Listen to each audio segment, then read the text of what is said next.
Laissez-moi vous raconter comment j'ai commencé en... Alors, c'est pas vraiment en photographie de rue, j'ai un peu triché. C'est en photographie de voyage. Et c'est même la première fois que j'ai accompagné un groupe sur un voyage photo. En fait, quand je raconte des histoires, moi je crois qu'il y a toujours deux types d'histoires.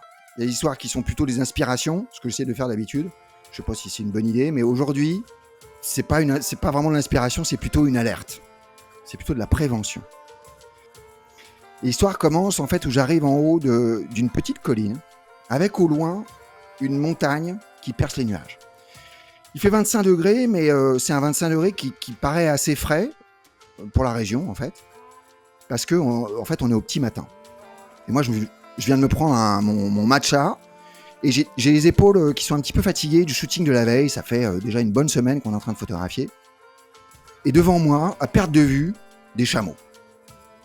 100 chameaux, 1000 chameaux, 100 000 chameaux. C'est difficile à dire, il y a des chameaux partout. Si je me retourne, il y a des chevaux.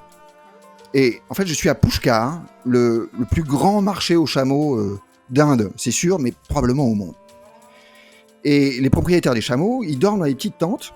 Donc ils dorment dans les petites tentes. Les propriétaires des chameaux, là, vous voyez la tente sur la droite, hein, ils dorment dans les petites tentes avec des piquets en bois. Et devant chacune des tentes, il y a cette légère fumée qui signale que c'est la fin du petit déjeuner. Moi, à une centaine de mètres, je vois un photographe, il est agenouillé, et il a un téléobjectif qu'il soutient dans sa main gauche, et il bouge pas. Il est manifestement à l'affût, je dirais. Moi, c'est un photographe que j'admire, et c'est lui qui mène le groupe de photographes sur ce voyage photo. Et donc ce voyage photo au Rajasthan, dans lequel moi je suis le deuxième photographe, le photographe qui apprend à... C'est la première fois que j'accompagne, mais je suis le deuxième photographe pour pouvoir éventuellement un jour mener tout seul des groupes au Rajasthan. Et je me dis, je vais aller lui parler comme ça, je vais voir ce qu'il est en train de photographier, peut-être que je pourrais apprendre quelque chose ou comprendre ce qu'il est en train de faire ou ce qu'il a voulu shooter. Mais au moment où je m'approche, je suis en train de contourner un groupe de chameaux, évidemment. Et puis en fait, je suis là, je suis un peu de travers, je le vois lever les yeux, mais on n'a pas nos yeux qui se connectent, mais il fait une tête de 10 pieds de long. Le mec pas ravi d'avoir à se frapper le petit genou alors qu'il essaie de faire une photo en fait. Et du coup, moi je suis un peu gêné, mais du coup je m'arrête et je fais mine de pas l'avoir vu. Et puis je fais demi-tour, je contourne, j'ai toujours mon groupe de chameaux sur la gauche comme ça. Et là je vois une tête d'Indien à 7 cm avec un sourire jusqu'aux oreilles. Vous savez, le truc, tu et il me dit presque en criant « Yo, picture !» Alors, je suis désolé pour l'accent, c'est ce qui s'est passé. Hein, donc, je refais l'accent, mais... Et donc, bon, moi, je fais mon selfie avec lui, si vous avez photographié en Inde, vous pouvez en avoir l'habitude. Je vois juste derrière lui, il s'est avancé d'une petite carriole où il y a un vieux monsieur qui a l'air dans ses pensées et qui a l'air serein, qui a l'air tranquille. Moi, je le trouve beau, incroyable, quoi. Vraiment, je demande à mon nouveau meilleur ami s'ils sont ensemble et il me dit que oui. Et là, j'ai passé 10 minutes, ce qui peut paraître assez long quand le traducteur a à peu près 27 mots de vocabulaire. Les messages passent par le sourire, son sourire contagieux, il est hyper sympathique. Son père parle quasiment pas, ou enfin en tout cas des mots que je comprends pas. Et il me raconte comme ça qu'il passe 6 mois sur la route, de marché en marché, jusqu'au marché de Pushkar. Et le marché de Pushkar, ils terminent leur saison en fait, et ensuite ils rentrent chez eux, hivernés, on va dire, pendant 6 mois.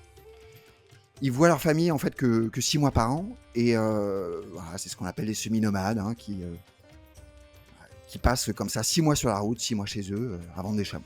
Moi, après la journée de photographie, je rentre dans le bus où il y a les photographes, où il y a le photographe chef de meute que j'ai croisé un petit peu plus tôt. Et il est en train d'expliquer aux autres photographes que quand il y a un photographe qui est en train de faire une photo, s'il y a les autres qui sont pas loin, pas se jeter sur la personne, il faut pas se jeter sur sa proie en fait. Et il dit cette phrase, moi qui est restée gravée, et je regrette un peu sur le moment de ne pas avoir été choqué en fait. Il dit que le photographe est un prédateur. Et je dois reconnaître que sur le moment, j'ai dit ah oui d'accord. Moi j'avais l'impression d'apprendre quelque chose quoi. Mais Et c'est vrai qu'en rentrant de ce voyage au Rajasthan, j'ai longtemps gardé une photo d'un cheval cabré que je suis allé chercher avec une petite technique de chasse. Je suis allé au contact et tout.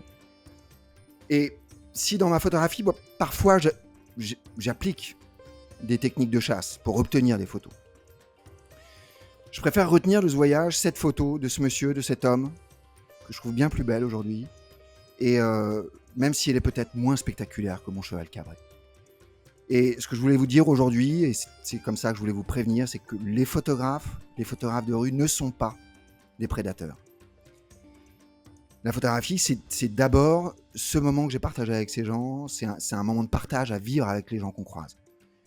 Et certains vous diront peut-être, parfois en Inde, que les photographes sont des voleurs d'âme, et je préfère penser qu'ils les empruntent.